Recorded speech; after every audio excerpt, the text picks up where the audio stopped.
రాజ్యసభలో ప్రధాని నరేంద్ర మోదీ మాట్లాడుతున్నారు. లైవ్ లో చూద్దాం. ये सदन देश के संकल्पों को पूरा करने का प्रभावी मंच बनेगा। आदरणीय सभापति महोदय, आज आप संसद के उच्च सदन के मुखिया के रूप में अपनी नई जिम्मेदारी का औपचारिक आरंभ कर रहे हैं।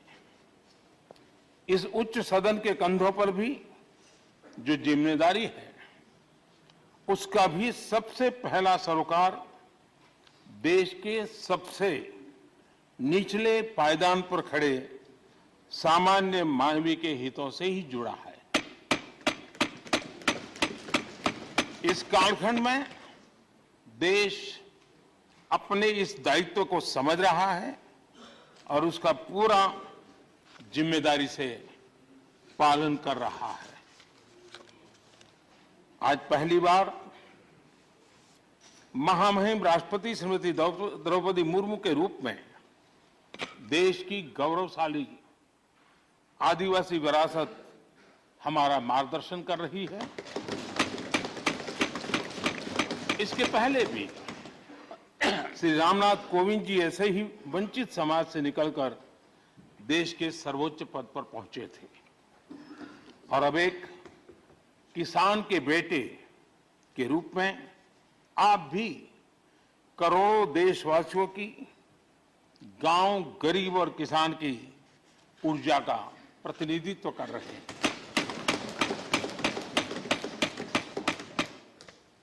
आदरणीय सभापति जी, आपका जीवन इस बात का प्रमाण है कि सिद्धि सिर्फ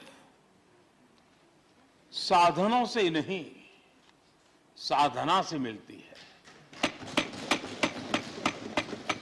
आपने वो समय भी देखा है जब आप कई किलोमीटर पैदल चलकर स्कूल जाते थे।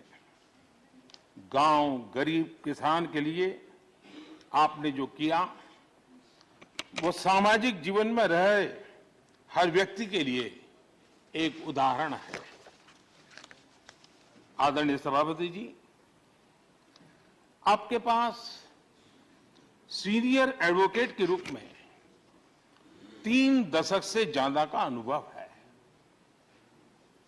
मैं विश्वास से कह सकता हूं कि इस सदन में आप कोर्ट की कमी महसूस नहीं करेंगे।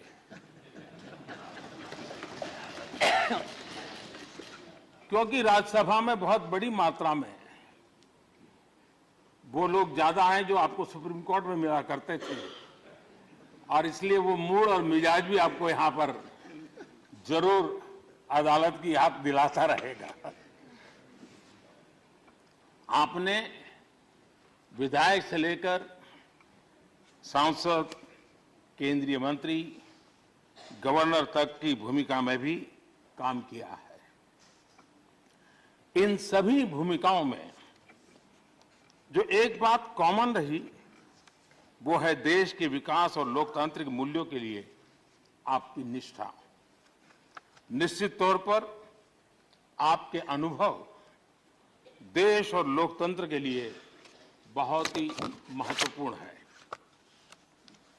आदरणीय सभापति जी, आप राजनीति में रहकर भी दलगत सीमाओं से ऊपर उठकर सबको साथ जोड़कर काम करते रहे हैं।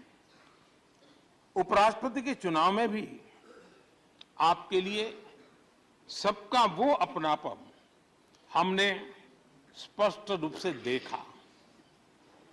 मतदान के 75% वोट प्राप्त करके जीत हासिल करना अपने आप में अहम रहा है। आदरणीय सभापति जी, हमारे यहां कहा जाता है नयति इति नायकः, अर्थात जो हमें आगे ले जाए वही नायक है।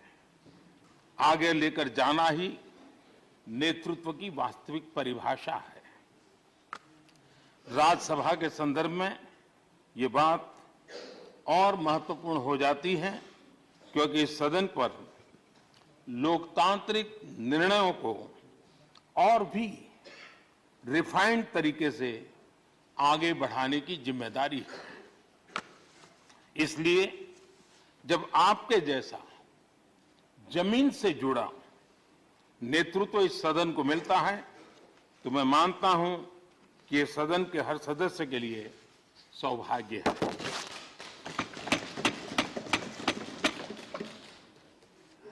आदरणीय सभापति जी, राज्यसभा देश की महान लोकतांत्रिक विरासत की एक संवाहक भी रही है और उसकी शक्ति भी रही है। हमारे कई प्रधानमंत्री ऐसे हुए जिन्होंने कभी न कभी राज्यसभा सदस्य के रूप में कार्य किया। अनेक उत्कृष्ट नेताओं की संसदीय यात्रा राज्यसभा से शुरू हुई थी।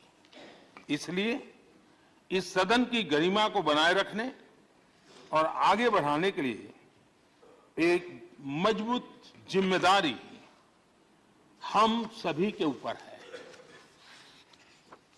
आदरणीय सभापति जी, मुझे विश्वास है कि आपके मार्गदर्शन में ये सदन अपनी इस विरासत को, अपनी इस गरिमा को आगे बढ़ाएगा, नई ऊंचाइयां देगा। सदन की गंभीर चर्चाएं, लोकतांत्रिक विमर्श लोकतंत्र की जननी के रूप में हमारे गौरव को और अधिक ताकत देंगे। आदरणीय सभापति महोदय जी, पिछले सत्र तक हमारे पूर्व उपराष्ट्रपति जी और पूर्व सभापति जी इस सदन का मार्गदर्शन करते थे और उनकी शब्द रचनाएं, उनकी तुकबंदी सदन को हमेशा प्रसन्न रखती थी। ठहाके लेने के लिए बड़ा अवसर मिलता था। मुझे विश्वास है कि आपका जो हाजिर जवाबी स्वभाव है वो उस कमी को कभी खलने नहीं देगा।